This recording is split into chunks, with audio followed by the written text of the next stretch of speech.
We now welcome onto the show a guy from the Volunteer Club. You're going to learn more about the Volunteer Club. I'm excited. We're More Important Issues as an affiliate. Going to do our best to help them grow this brand. We're excited because the Volunteer Club is a great partner. If you can say that, we'll ask that question with the University of Tennessee and the student athletes. But we've got Will Watkins on. Will, thank you so much for joining. Yeah, thank you guys for having me. I'm really excited to be on the show. So I appreciate you guys inviting me on. Absolutely. And I do have a hard-hitting question before we jump into all the NIL Volunteer Club stuff. Will Watkins is a very cool name. I don't know if you've gotten that before. Yeah. Is William your first name, though? Middle name. Okay. The full name is Albert William Watkins III. So I really miss an opportunity to be like a lawyer or something way more prestigious than this. So, well, that's William Watkins sounds like, I don't know, baseball name for sure, but definitely a baseball name in a movie. Like if there was when I was like growing up, I used to always want to be William Wallace because I thought like I was a conqueror. So there's that that plays into it. There you go. I like it. Yeah, great name. I needed to comment on that before we get going. Appreciate it. I'll let my dad know. And you're the VP of athlete and brand marketing. Yep. Fancy title. Yes, sick title. I mean, when Miss Owens, my first grade teacher, asked me what I want to be when I grow up, I didn't know that was an option, or I'm not a pick that. It sounds really fancy. It essentially means I like talk to college football players and basketball players all day, which is still pretty cool. So yeah, that's awesome. So kind of tell us how you kind of got started with Aspire and the Volunteer Club, and kind of how this whole thing kind of came to fruition. Yeah, absolutely. So the guys that started Aspire were James Clausen and Hunter Bedore. They were A3 Athletics for a long time, which is a sports marketing agency based out of Knoxville. They represented the marketing side. Eric Berry is the name that everybody knows. They were his marketing agents his entire career.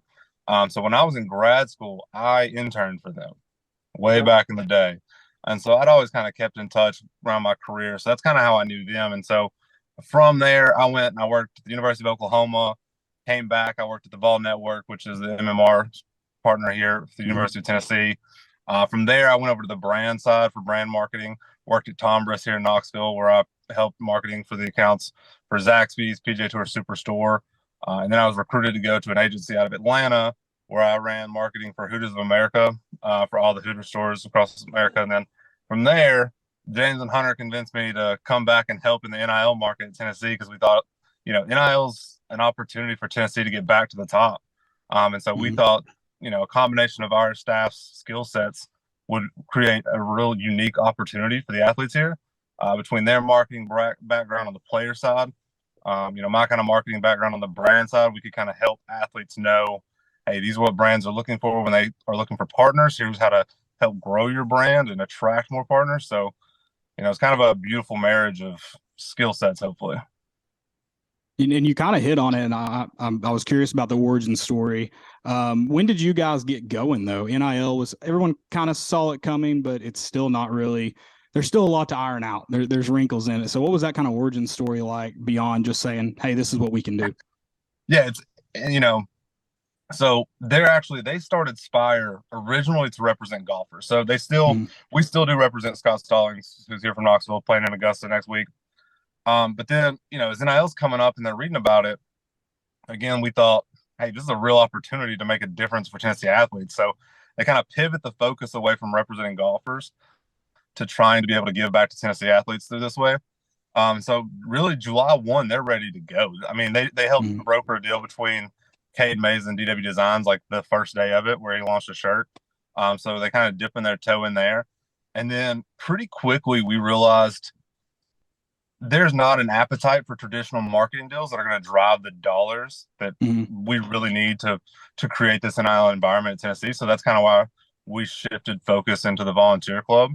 I mean, originally it was the 1951 club, and then we wanted to be more inclusive of all sports. So shifted the brand into the Volunteer Club. And really that was a way to kind of use NIL to create these partnerships where we allow fans access to players, because especially in these college towns, the big market value for these players is in their ability to connect with fans. Like the fans are driving that market value right now.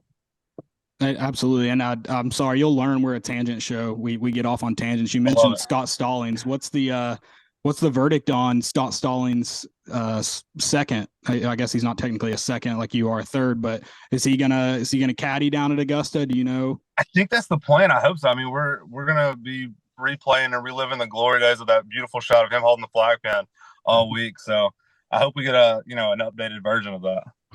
I like it. Yeah. So it was Stallings though that got the wrong Stallings got the letter, the invitation to Augusta, right? Yeah. So Okay. Scott Stallings somewhere in Georgia got the letter for Scott, which is a really funny story and a really interesting little wrinkle in all of it. But we're excited to see Scott down there, see what he can do. I'm feeling pretty good about him. Awesome. You brought up earlier about, keeping Tennessee on top. When y'all were kind of starting this and it was kind of, taking place, did you ever think like Tennessee would be in the place that it's in, with all the athletic programs? I mean, of course. Yeah, absolutely. I mean, between what we've been able to do, I'm not going to not take a little bit of credit for that. I think, what NIL is a huge factor in this. But then, Danny White coming on board is huge for the programs. All the hires they have, like all the coaching staffs, Kelly, Rick, Heupel, like they're all great, so they've got everything moving and trending in the right direction. And we're just trying to help support them the best way that we can. I'm taking credit too, by the way. There you go. Yeah, absolutely. We all want the credit. Yeah.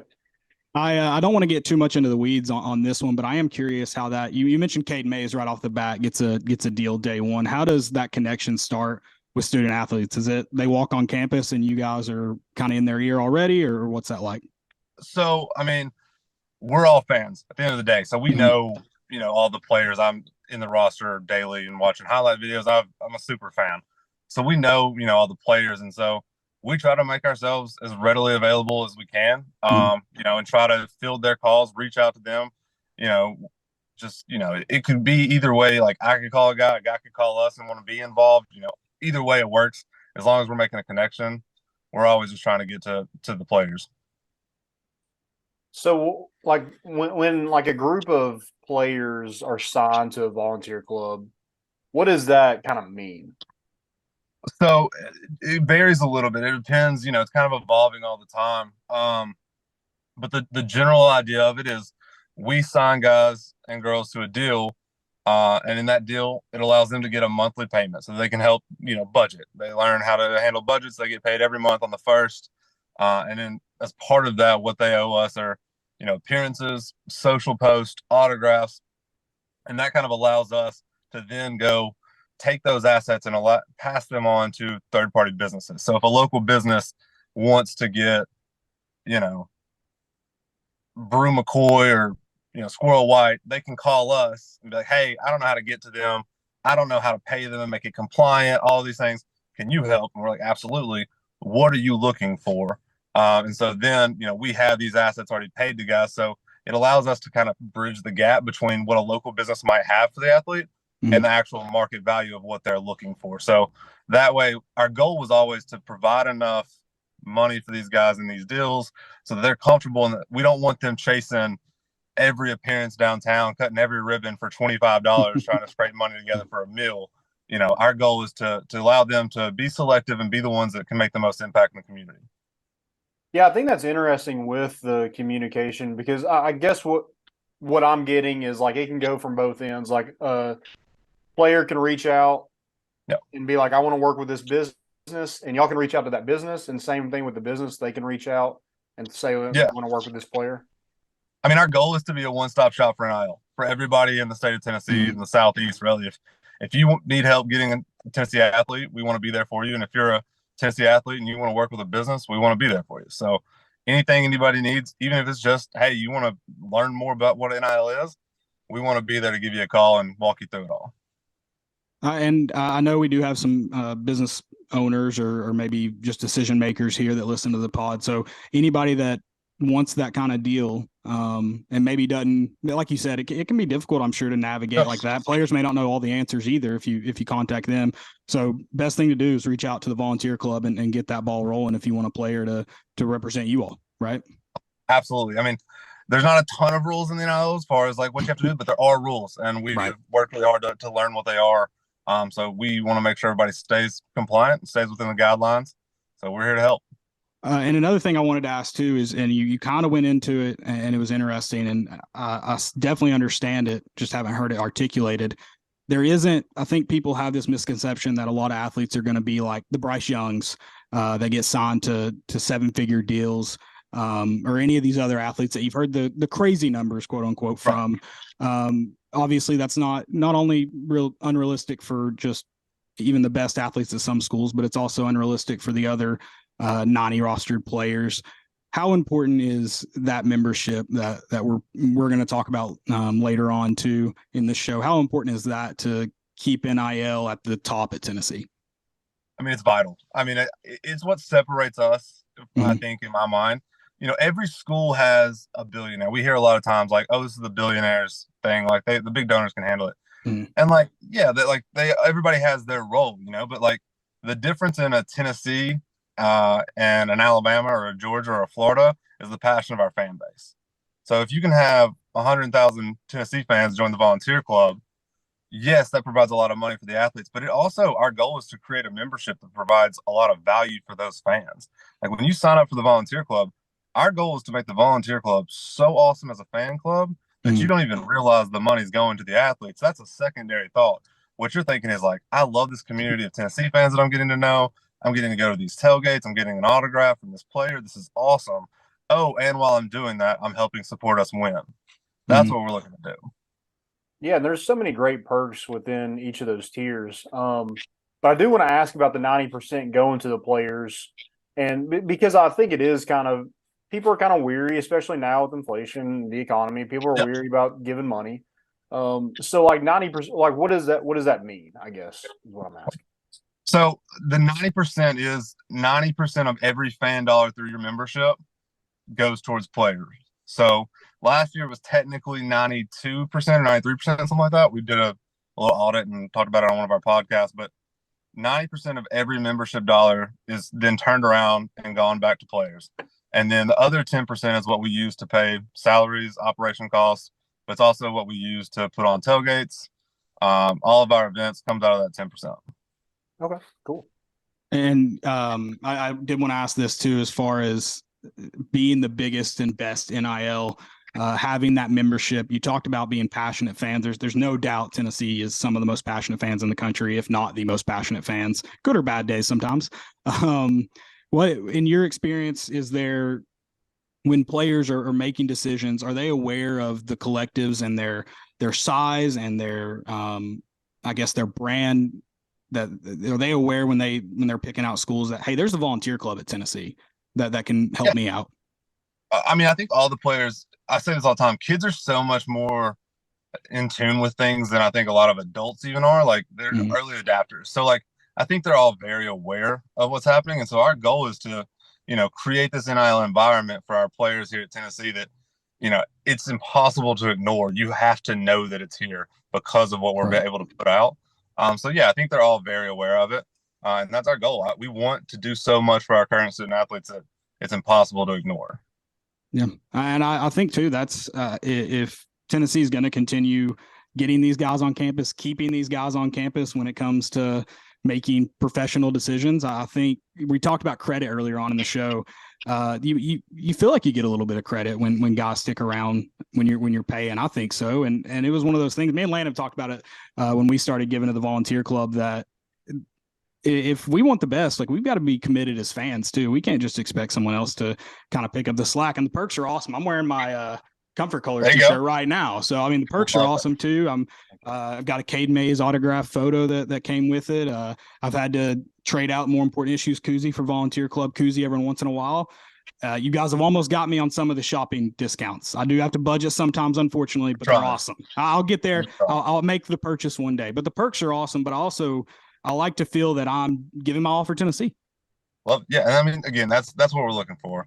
We're always just trying to build this community of fans that, you know, we're making cool merch. Hopefully everybody likes it. And so, again, the whole point of the volunteer club is to create this Tennessee community, provide you guys with merch that everybody likes. Because at the end of the day, we're all Tennessee fans running it. And so we want to make and create stuff that we want to do because we're just like y'all. Everybody's a fan.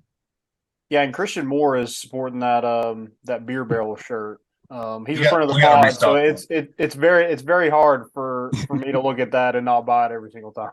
The only issue I have with that photo shoot is Christian Moore looks so good in it, and I can't possibly compare. It's really insulting every time I put mine on. Oh, so it's a little false advertising. Like we won't look that good. It's tough to look as good as Christian does. I'll give him that. And I know we've kind of gone around this, but I do kind of want to get your just in your kind of own words too. Two-part question: how or why does the volunteer monthly membership matter to the Vol Club? We've talked about 90% goes to the players. What is that $5, $25, $100? Like, why does that matter coming in monthly? I mean, the big one there is, the more fans we have, the more money we have to give to athletes. It allows us to not only create great opportunities for all these different athletes, but it allows us to bring more athletes into the fold. And the more athletes that are getting paid, the better for everybody's program, honestly. So we need those $5, $25, $100 a month members because it creates recurring revenue. And so it allows us to forecast, and create the sustainable model. The big thing everybody's going to be talking about, congressional hearings this week, sustainability. And if you're relying on one big donor all the time, that's going to eventually, things can happen that can go away. But if we create a sustainable, model through the volunteer club, you can't beat that. Absolutely. And then second part to that, we talked about the perks, but why does it matter to the fan? Is there anything else you kind of want to add to that? Yeah, absolutely. I mean, the whole goal again with it is we want to create this community there. It's impossible to deny, between our tailgates. One of my favorite things we've done is really launch into the tailgates last year and going every week and seeing people show up and see somebody they met last week at the tailgate, and all of a sudden they're friends. Or we're in an away game at the Pittsburgh game, and people meet and like they're getting in group texts, and then we're building this community of fans. It's my favorite thing. I mean, we're at the end of the day, every Saturday we're all bleeding orange together, no matter where you're from, what your background is. On Saturday we pull together, and I love that we've been able to kind of foster that community through the volunteer club. So we'll see you in Nashville, is what you're saying. Absolutely, yeah. Love it. So, and what's the history of the bus? How did that come about? I loved your all's trek to Pittsburgh. That was fun to keep up with. Oh my gosh, that was miserable. The worst ride of my life. My back still hasn't recovered. If there's a chiropractor out there, call me. I could use some adjustments. So that one's funny because I hear this a lot as a negative. People are like, they're spending our money on a bus. We did not buy that bus. A donor gave it to us essentially to advertise it. They wanted to sell it. And so they were like, why don't you guys take it? Take it to the tailgates, like show it around. Maybe somebody will buy it. So they donate to us, and it's been incredible. We pack it full of beer and drive it over to the games and unload it. So it's our tailgate bus, and it's an incredible tool for us. But I will never ever drive it to Pittsburgh again. I promise you that. So it's just a giant cooler. Why are people mad about that? If it's bringing the beer, why are people upset about that? Yeah, if you happen upon it, there might still be some in there, so please don't break into it. Well, that's something we haven't mentioned too, and you guys have it on your homepage. Definitely go over to the volunteer club. It's you learn a lot just on your guys about section. You talk about it. 10% of that is going though. It's for the fans. You're giving back and doing these events that bring players. I know a couple tailgates you guys had Urosh and Zakiah and Josiah, Jordan James. Y'all had meet and greets there, but it's also to put on these events. I know y'all had a basketball tailgate this year. I was really hoping I could make it. It was a day I couldn't go. It was in the Pratt Pavilion. It was super cool. Yeah. So you guys do that as well. Yeah, it's a great space. And like we're trying to put on more events. We had a signing day event for all the new class this year when they all got on campus. And then spring games right around the corner. We'll have a big activation there. We're working on doing some stuff at baseball on Friday nights for the remaining home game series to do some stuff. So we're always trying to find new ways to provide an opportunity for fans. Again, that's what we do it for. Right. Yeah, 100%. And, kind of going back to bringing more athletes into the fold, NIL is a big recruiting thing as of right now. So can you shine light on how recruiting, how that process kind of works within the volunteer club? Is it just kind of separate, but you're there if they need to talk about it, or kind of how does that work?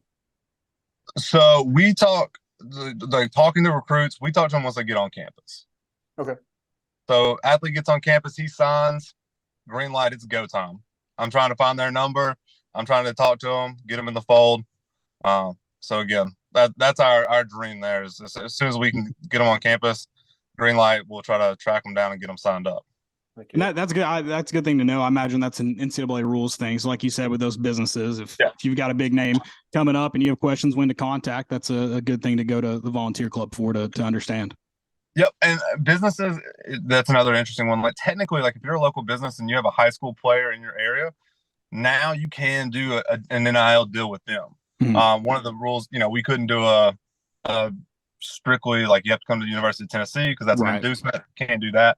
But like nowadays, one of the great things, if you're, a local mom and pop food store and you want to do a deal with a high school football player down the street for you, you can absolutely do that. So, we're really coming around and really letting young athletes benefit from their name and likeness, which is huge.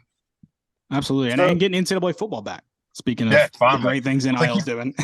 They keep pushing it. I'm getting a little worried about it. Are you guys involved? Like, are collectives involved with that at all? How are they managing? That's a lot of athletes to try to get it. Yep. It's not like Madden or NBA. It's much more complicated. So that's been the tricky part of it. So Madden and NBA, you have the Players Association, and they control all the group licensing agreements, so they can go one place, get all the players on board, easy.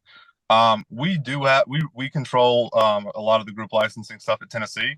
So we have volunteered our services to the NCAA and EA Sports if they need Tennessee athletes to be on the game, please call me. I will do everything in my power to get all those players on there so I can play with them. But yeah, I mean, that's the tough part about that is that there's so many hurdles to jump through to get everybody's permission. No, well, you heard it here first, EA Sports. You know where to go for the University of Tennessee licensing. They should be running out of the tee, and every player should have a name on the back of their jersey. It's here. Absolutely. Give them their cut. Like Dion said, I'm not hard to find. Yeah.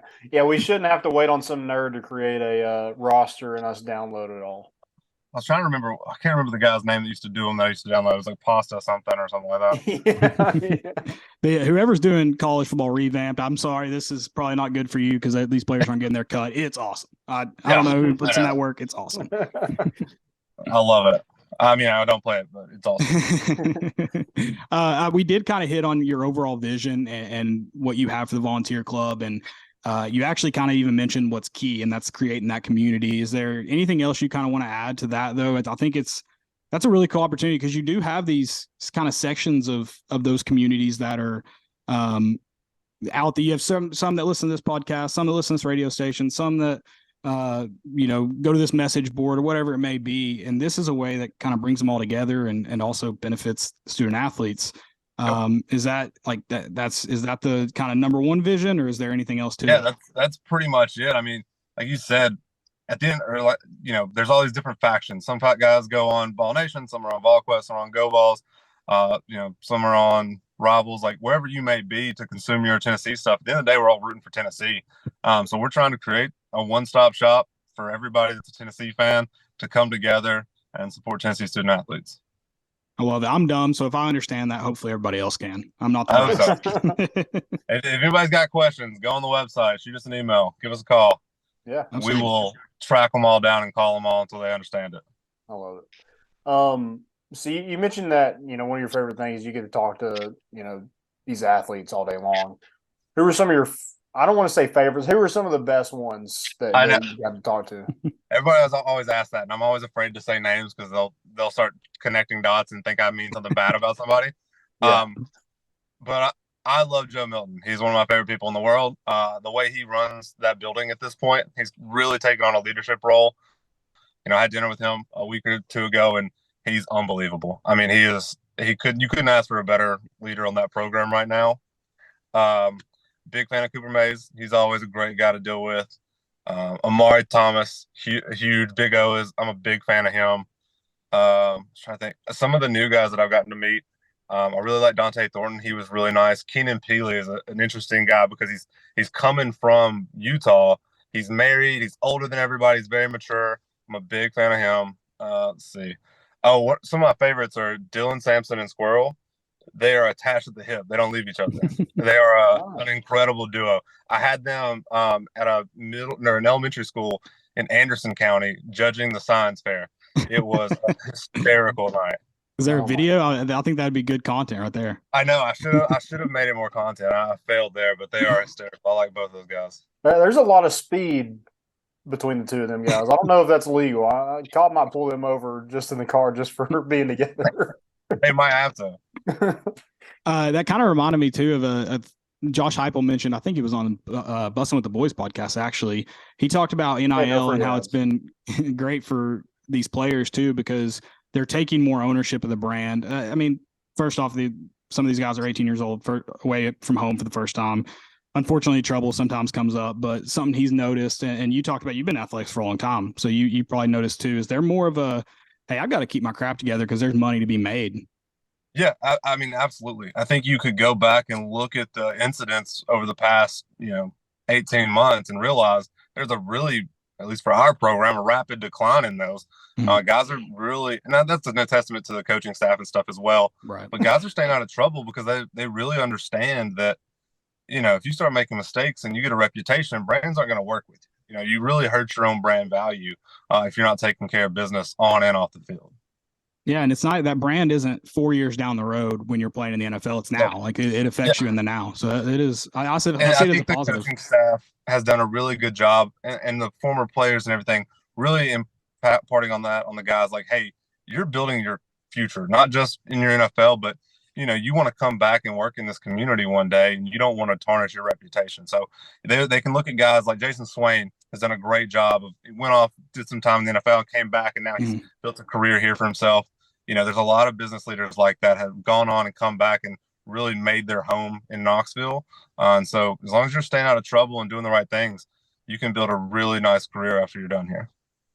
Yeah, I think a lot of guys can learn from guys like Swain. And I know Trey Smith, after he's done, he's going to have a fantastic career doing whatever he's doing. So, yeah, I think those kind of ambassadors of the university have kind of paved the way like, hey, this could be you as well.